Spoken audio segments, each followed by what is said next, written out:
Assalamualaikum warahmatullahi wabarakatuh. Hello everyone. Di sini saya akan menjelaskan mengenai salah satu materi dalam mata kuliah Global Trade Politics, yaitu e-commerce. Sebelumnya, perkenalkan, saya Reza Santika, mahasiswa Hubungan Internasional Universitas Andalas angkatan 2019. Pada kali ini, saya akan membahas mengenai US Knowledge Power in e-commerce, case study Disney.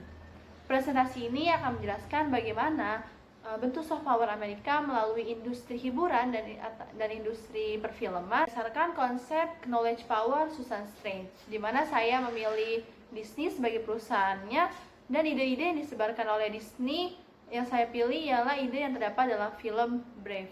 Materi yang akan saya jelaskan ada 3. Yang pertama mengenai apa itu knowledge power, yang kedua about Disney, yang ketiga ideas in Brave movies, dan yang terakhir ialah kesimpulan atau conclusion.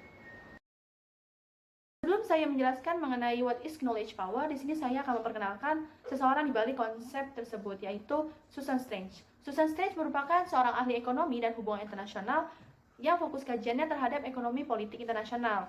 Susan Strange merupakan mother of international political economy. Teori struktural power dari Susan Strange yaitu di mana pemilik kekuatan dapat mempengaruhi orang lain untuk melakukan apa yang kita inginkan, sehingga adanya kendali dilakukan secara tidak langsung. Nah, di dalam konsep structural power terdapat knowledge power atau knowledge structure. Menurut Susan Strange, knowledge power ialah what is known as and perceived as understood and the channels by which belief, ideas, and knowledge are communicated, including some people and including others. Jadi yang dimaksud ialah apa yang kita ketahui, apa yang kita pahami, saluran atau channel di mana ide pemikiran dikomunikasikan ke beberapa orang yang termasuk orang lain di sekitar kita.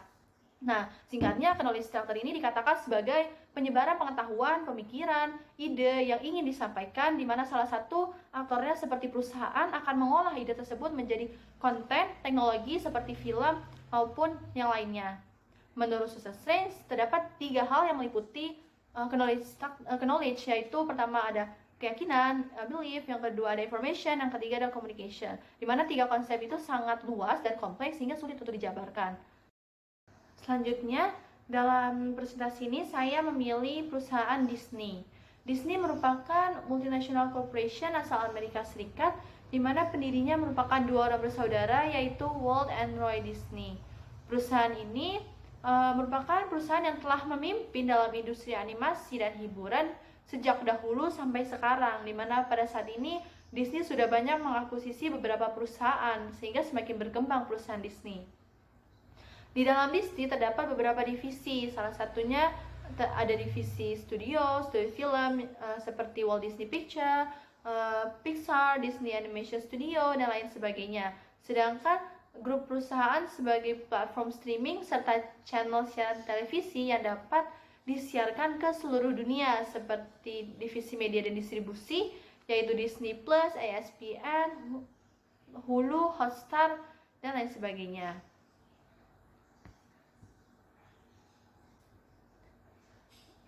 Tujuan dari Disney ialah sebagai perusahaan yang memberikan konten hiburan, menginformasikan, menginspirasikan penonton seluruh dunia yang mencerminkan pemikiran kreatif dan teknologi.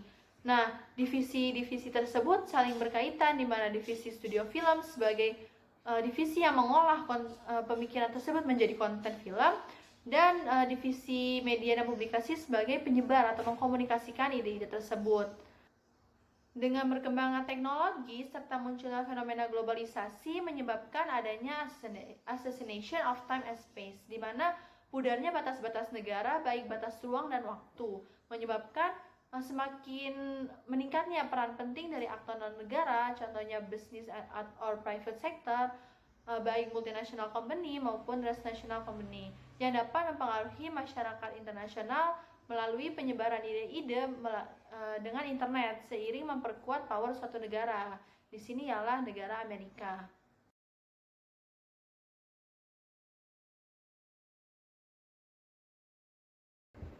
Selanjutnya, saya akan menjelaskan mengenai ideas in Brave movie atau ide yang terkandung dalam film Brave. Film Brave merupakan film hasil dari perusahaan Disney yang mana studio filmnya ialah Pixar. Singkat cerita, film Brave mengisahkan mengenai seorang princess bernama Princess Merida berasal dari klan Dunbarton yang memiliki tekad sangat kuat untuk menentukan takdirnya sendiri, meskipun dia harus menentang tradisi-tradisi yang telah tercipta dalam kerajaannya dan menghasilkan konflik maupun kekacauan antara kerajaan lainnya. Selain itu, di sini Princess Merida berusaha untuk menghentikan tradisi tersebut dan mematahkan kutukan yang menimpa ibunya melalui keahlian dan kemampuan Princess Merida. Nah, yang pertama, ide yang ingin disampaikan oleh Disney ialah human rights atau hak asasi manusia. Hak kebebasan merupakan bagian dari hak asasi manusia. Kita tahu dalam film ini Princess Merida dituntut untuk melakukan pernikahan atau perjodohan oleh ibunya terutama dan oleh kerajaan. Hal tersebut dikarenakan itu merupakan tradisi dari kerajaan yang telah terkonstruksi dan turun-temurun dilaksanakan. Sedangkan Princess Merida tidak menginginkan itu dan Princess Merida menentang untuk melaksanakannya. Karena Princess Merida menentang, muncullah konflik atau kekacauan yang dihasilkan karena Princess Merida menentang pernikahan tadi. Nah, secara langsung, ide ini berkaitan dengan salah satu pasal yang terdapat dalam Universal Declaration of Human Rights, yaitu pasal 16 mengenai marriage shall be entered into only with the free and full consent of the intending spouses. Yang dimaksud dari pasal 18 tersebut ialah pernikahan akan dilakukan hanya dengan persetujuan bebas dan penuh dari calon pasangannya. Sedangkan dalam film Brave, pernikahan tersebut tidak diinginkan oleh Princess Merida karena pernikahan ini merupakan keinginan dari ratunya untuk mematuhi tuntutan dari tradisi yang telah ada dari kerajaan Brandenburg tersebut.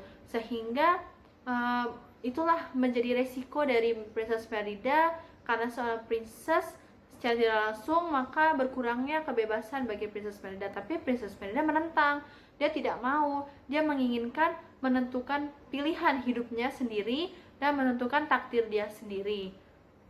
Dan karena keinginan dari Princess Merida menentukan takdirnya sendiri, timbullah kekacauan dan konflik antar kerajaan karena hal tersebut. Sehingga di situ Princess Merida juga berupaya untuk menyelesaikan konflik dengan pada akhirnya Princess Merida mengatakan ingin mengakhiri tradisi ini berdasarkan persetujuan dari ratu pada saat itu. Berikut adalah scenes yang terdapat dalam film Brave yang membuktikan bahwa pernikahan dan perjodohan ini tidak berdasarkan keinginan dari Princess Merida, melainkan keinginan ibunya sebagai seorang ratu.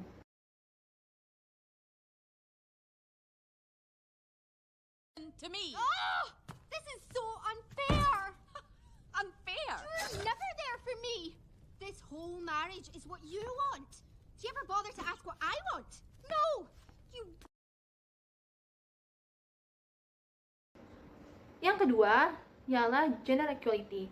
Kita tahu bahwa konsep gender equality atau kesetaraan gender ialah konsep yang mengatakan bahwa laki-laki maupun perempuan memiliki kebebasan untuk mengembangkan kemampuan bakatnya sendiri tanpa adanya batasan atau limitasi berdasarkan peran gender maupun stereotip dari masyarakat. Sedangkan dalam film Brave masih terdapat stereotip yang dibangun di lingkungan Princess Merida, di mana terutama bagi ratu yang merupakan ibu dari Princess Merida yang mendidik dan mengasuh Princess Merida menjadi seorang putri sesungguhnya, mengajarkan Princess Merida melakukan kegiatan yang biasanya gadis lain lakukan atau lebih identik terhadap perempuan. Nah, sedangkan stereotype bagi ibunya masih terdapat. Kita lihat dari salah satu scene dalam film Brave ketika Princess Merida ulang tahun yang ke-10, ayahnya memberikan kado berupa busur dan ratu atau ibu dari Princess Merida heran dan mengatakan dia seorang gadis, dia adalah anak gadis. Nah, sehingga dapat kita lihat bahwa menurut ibunya atau stereotip dari ibunya, busur hanya digunakan atau lebih identik terhadap laki-laki, sehingga sangat aneh dan terheran bahwa Princess Merida diberikan busur. Di situlah masih terdapat stereotip atau batasan untuk mengembangkan kemampuan dari Princess Merida terhadap aktivitas seperti busur. Dan ternyata semakin berkembangnya dan bertumbuhnya Princess Merida menunjukkan bahwa wanita juga dapat melakukan kegiatan atau mengembangkan kemampuan dan hobinya tanpa ada batasan dari peran gender maupun stereotip dari masyarakat, di mana kegiatan yang lebih identik dari laki-laki dilakukan oleh Merida seperti memanah, berkuda, dan menggunakan pedang. Sehingga di sini Princess Merida ingin menunjukkan bahwa semua orang memiliki hak untuk melakukan kemampuannya tanpa ada batasan dan stereotip dari masyarakat. Berdasarkan penjelasan yang telah saya sampaikan, maka dapat kita simpulkan perkembangan teknologi dan adanya pengaruh dari globalisasi menyebabkan pudarnya batas-batas negara maupun batas ruang dan waktu, sehingga semakin meningkat pula peran dari aktor non-negara, contohnya perusahaan dan seperti perusahaan Disney dalam mengolah pengetahuan maupun pemikiran menjadi konten teknologi yang dapat dinikmati oleh berbagai kalangan dan dapat menyebarkan ide-ide tersebut, sehingga itu merupakan alat soft power bagi Amerika untuk memberikan pengaruhnya dan mengendalikan pemikiran maupun ide-ide mengenai Amerika ke seluruh dunia atau masyarakat internasional. Pada saat ini, power tidak hanya mengenai kekuatan militer, ekonomi maupun politik. Ternyata dalam segi sosial dan penyebaran ide maupun pemikiran juga dapat meningkatkan power suatu negara.